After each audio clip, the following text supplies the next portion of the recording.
Hello students, welcome again. Welcome to the class of Mohit Pundi. ठीक है, इस वीडियो में मैं एक्सप्लेन करूंगा इलेक्ट्रिक पोटेंशियल एनर्जी। ठीक है, इलेक्ट्रिक पोटेंशियल एनर्जी। देखो, जो हमने इलेक्ट्रिक पोटेंशियल है work done per unit charge. Electric potential क्या है? Work done per unit charge. जैसे यूनिट चार्ज, ठीक है, को इनफाइनाइट से किसी पॉइंट तक लाने में जितना वर्क होगा वो हमारा खाली पोटेंशियल होगा यूनिट चार्ज को। अगर यूनिट को हटा दें, हम एनी चार्ज लगा दें, जैसे 11th में भी हमने किया था ग्रेविटेशनल पोटेंशियल और एक हमने किया था ग्रेविटेशनल पोटेंशियल एनर्जी। तो ग्रेविटेशनल पोटेंशियल में हमने क्या किया था? V is equal to W/m किया था। ठीक है, और जो खाली पोटेंशियल एनर्जी थी U इज इक्वल टू जो W हमारा आएगा वो हमारा क्या आ जाएगा? U आ जाएगा। यहाँ पे भी सेम ऐसे ही है। ठीक है, यूनिट चार्ज को इनफाइनाइट से किसी पॉइंट तक लाने में जितना वर्क होगा वो होगा इलेक्ट्रिक पोटेंशियल।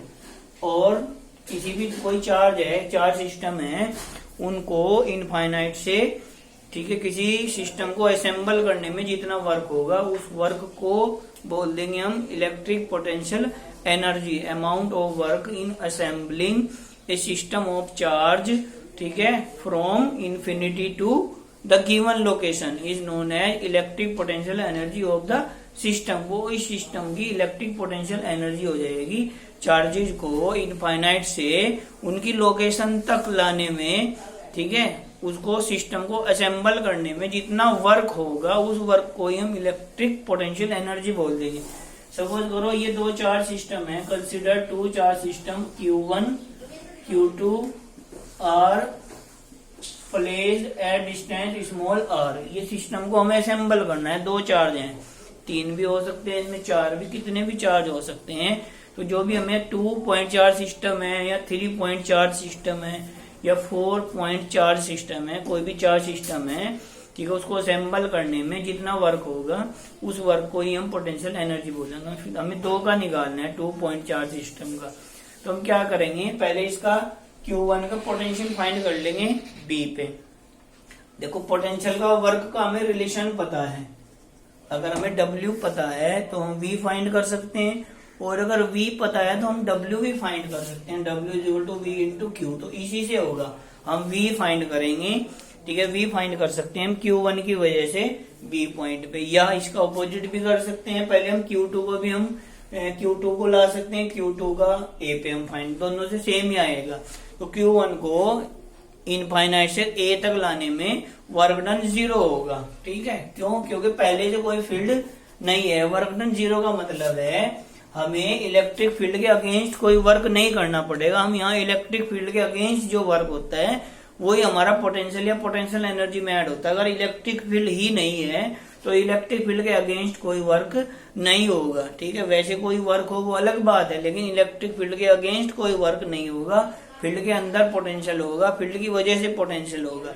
तो ये हमारा Q1 को इनफाइनाइट से A तक लाने में वर्क डन होगा 0, और Q2 को इनफाइनाइट से B तक लाने में वर्क हमें फाइंड करना है। तो ये आ जाएगा potential at B due to charge Q1। तो V is equal to K Q1 upon R आ जाएगा। अब हमें V पता, हम वर्क निकालना है, वर्क डन, ठीक है, to move Q2 from infinity to B। तो वर्क डन हमारा आ जाएगा V इंटू Q2। V की वैल्यू पुट कर देंगे तो W इज इक्वल टू आ जाएगा K Q1 upon R into Q2। तो यही हमारा पोटेंशियल एनर्जी होगा। U is equal to 1/4πε0 Q1 Q2 upon R। ये हमारा फॉर्मूला हो जाएगा पोटेंशियल एनर्जी का। अब इसमें भी ध्यान वही रखना, दो चार्ज हैं, अगर दोनों पॉजिटिव हैं तो पॉजिटिव पुट करेंगे, दोनों नेगेटिव हैं तो नेगेटिव पुट करेंगे। एक पॉजिटिव एक नेगेटिव है तो पॉजिटिव नेगेटिव दोनों को विद साइन हम इसमें पुट कर देंगे। तो ये हमारी पोटेंशियल एनर्जी आ जाएगी। अब देखो, ये तो 2 पॉइंट चार्ज सिस्टम था। अगर 3 पॉइंट चार्ज सिस्टम हो, जैसे ये एक ट्रायंगल है हमारा ABC, इस पे चार्ज है Q1, इस पे चार्ज है Q2, इस पे चार्ज है Q3। तो ये ट्रायंगल हमारा कैसा भी हो सकता है, इक्विलेटरल, आइसोसेलेस, कैसा भी हो सकता है। हमें ये डिस्टेंस पता होंगी उसमें। ठीक है, तो इसमें 3 सिस्टम हमारे फॉर्म हो जाएंगे, 1 2 3। ठीक है, तीनों के लिए वर्क हो जाएगा। तो इसकी पोटेंशियल एनर्जी या वर्क डन वो हो जाएगा K Q1 Q2 upon A B, और ये हो जाएगा Q2 Q3 upon B C, और ये हो जाएगा Q1 Q3 अपॉन ए सी। ठीक है, इसमें भी ध्यान ये देखना है, चार्ज जो है वो विद साइन पुट करेंगे, जो पॉजिटिव होंगे इनमें से वो पॉजिटिव पुट करेंगे, जो नेगेटिव है वो नेगेटिव पुट करेंगे। ये 3.4 सिस्टम है हमारा। अगर 4 एक न्यूमेरिकल भी है एनसीईआरटी में, इसका भी न्यूमेरिकल आ सकता है। अगर 4.4 सिस्टम होगा तो उसमें देखते हैं किस तरह से कितने सिस्टम बनेंगे। सपोज करो एक स्क्वायर है, ये स्क्वायर भी हो सकता है, रेक्टेंगल भी हो सकता है। ये A B C D, Q1 Q2 Q3 Q4। अब इसमें एक सिस्टम ये बनेगा, एक ये बनेगा, एक ये बनेगा, ये बनेगा। कितने सिस्टम बन गए? 4 सिस्टम बन गए ना, तो 4 बनेगा, लेकिन इसमें 6 बनेंगे। एक ये वाला भी बनेगा और एक फिर ये वाला भी बनेगा। ठीक है, टोटल 6 हो जाएंगे। तो इसकी पोटेंशियल एनर्जी हो जाएगी के, पहले ये ले लेंगे Q1 Q2 upon A B, फिर ये ले लेंगे Q2 Q3 upon B C, फिर ये ले लेंगे Q3 Q4 upon D C, फिर ये ले लेंगे Q1 Q4 upon A D, और फिर ये ले लेंगे ये वाली Q1 Q3 अपॉन ए सी, फिर ये वाली ले लेंगे Q2 Q4 upon B D. इनकी वैल्यू पुट कर देंगे तो ये इसका पूरा आ जाएगा। वर्क डन पूछा जाए, सिस्टम को असेंबल करने के लिए पोटेंशियल एनर्जी पूछा जाए, दोनों एक ही बात है। ठीक है, ये हमारा अगर ए है, ये ए है, तो ये a√2 आ जाएगा। ठीक है, पाइथागोरस थ्योरम से। और ध्यान ये रखना है, चार्ज जो है वो विद साइन हम इसमें पुट करेंगे। इसके बाद है potential energy of 2.4 system in external field. External field में हमें पोटेंशियल एनर्जी फाइंड करनी है। ये derivation potential energy of 2 point charge in external electric field, ये डेरिवेशन आया था 2019 में आया था। ठीक है, ये डेरिवेशन आया था अभी 2019 में आया था। ये इलेक्ट्रिक ये हो जाएगा potential energy of 2.4 system in external field, यानी कि पहले से फील्ड है। एक्सटर्नल फील्ड का मीनिंग क्या होगा? वहां पे उस रीजन में पहले से ऑलरेडी इलेक्ट्रिक फील्ड है। जब ऑलरेडी इलेक्ट्रिक फील्ड है तो इलेक्ट्रिक पोटेंशियल भी होगा। तो इलेक्ट्रिक पोटेंशियल जब होगा तो जितने भी चार्ज को लेके आएंगे तो सभी पे वर्क करना पड़ेगा। अभी जो था 2.4 सिस्टम थे Q1 Q2, उनमें एक दूसरे के अगेंस्ट वर्क था। Q1 को लेके आए थे तो कोई फील्ड नहीं थी, तो वर्क डन हमने 0 कंसिडर किया था। जब Q2 को लेके आए थे तो पहले से Q1 वहां पे प्लेस है, तो Q1 की फील्ड होगी, तो उस Q1 की फील्ड के अगेंस्ट हमें Q2 को लाने में वर्क करना पड़ा था। लेकिन अब क्या है, कोई पहले से कोई फील्ड है, यहाँ पे E है सपोज करो, तो जब फील्ड है तो पोटेंशियल भी होगा। पोटेंशियल होगा तो अब देखो, अब इस केस में क्या था, Q1 के लिए वर्क डन 0 था, लेकिन अब Q1 के लिए वर्क डन 0 नहीं होगा। अब Q1 के लिए भी वर्क होगा और Q2 के लिए भी वर्क होगा, और उनमें एक दूसरे के अगेंस्ट भी वर्क होगा। तो 3 वर्क होंगे इसमें। एक बार तो Q1 को वहां पे लेके आने में वर्क होगा, फिर Q2 को वहां पे लेके आने में वर्क होगा, और उन दोनों को एक दूसरे के अगेंस्ट भी वर्क होगा। तो सपोज करो ये इलेक्ट्रिक फील्ड है यहाँ पे, इस रीजन में यहाँ पे कोई इलेक्ट्रिक फील्ड है, उसकी डायरेक्शन कुछ भी हो सकती है। उसमें फील्ड के अंदर 2 पॉइंट है, एक पॉइंट ए और एक पॉइंट बी। इस पॉइंट पे, ये पॉइंट ए है, यहाँ पे हमें Q2 को प्लेस कराना है। इनफाइनाइट से यहाँ पे ला के Q1 को रखना है। Q1 को ए पे प्लेस कराना है। तो वर्क होगा, अगर ए पे हमारा पोटेंशियल सपोज करो ए पे V1 है, ए पे पोटेंशियल कितना है, V1 है, और Q1 चार्ज को हम ए पे लेके आएंगे तो पोटेंशियल से मल्टीप्लाई कर देंगे, तो ये हमारा वर्क आ जाएगा। वर्क अगर हमें फाइंड करना है किसी पॉइंट तक लाने में, तो उस पॉइंट पे पोटेंशियल पता होना चाहिए, और जो चार्ज हम लेकर आ रहे वो चार्ज पता होना, तो पोटेंशियल को चार्ज से मल्टीप्लाई कर देंगे तो वर्क आ जाएगा हमारा। तो ये आ जाएगा। अब Q2 को हमें यहाँ पे प्लेस कराना है पॉइंट B पे, ये Q2, तो B पे पोटेंशियल सपोज करो हमारा V2 है, और हम चार्ज कौन सा लेके आ रहे हैं यहाँ Q2, तो Q2 को इससे मल्टीप्लाई कर देंगे तो वर्क हमारा आ जाएगा। अब इनका एक दूसरे के अगेंस्ट भी वर्क होगा। एक दूसरे के अगेंस्ट जो वर्क होगा वो होगा K Q1 Q2 upon R, जो अभी अभी हमने फाइंड किया है। अगर इनके बीच का डिस्टेंस हमारा है R, ठीक है। इसका पोजीशन वेक्टर हमने सपोज कर लिया R1 और इसका पोजीशन वेक्टर हमने सपोज कर लिया R2 और इस पॉइंट पे हमने पोटेंशियल सपोज कर लिया V1, इस पॉइंट पे पोटेंशियल सपोज कर लिया V2। इन तीनों को प्लस कर देंगे तो टोटल वर्क आ जाएगा। ठीक है, तो ये लिखेंगे हम let 2 point charges Q1 and Q2 are placed in external field, ठीक है, as shown in diagram, ठीक है, at point A and B. Position vector of A is R1 vector and position vector of B is R2 vector। ये तो diagram में से देख के लिखना है, ठीक है, या हमने as shown डायग्राम लिख दिया वो भी चल जाएगा।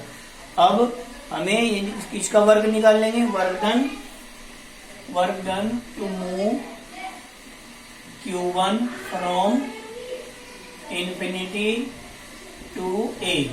तो यहाँ पहले हम लेट कर लेंगे, let electric potential at A is V1, electric potential at B is V2। ये जरूर हमें लेट करना पड़ेगा। तो वर्क डन हो जाएगा, work done to move Q1 from infinity to A। तो W1 is equal to V1 into Q1 ही आ जाएगा। हमें पता है कि वहां पे पोटेंशियल V1 है और चार्ज कौन सा लेके आ रहे हैं Q1, तो दोनों की मल्टीप्लाई कर देंगे तो वर्क आ जाएगा।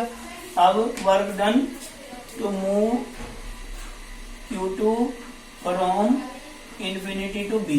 तो B पे पोटेंशियल कितना है V2 और चार्ज हम कौन सा लेके आ रहे हैं Q2, तो V2 इंटू Q2 ये हमारी सेकंड इक्वेशन हो जाएगी।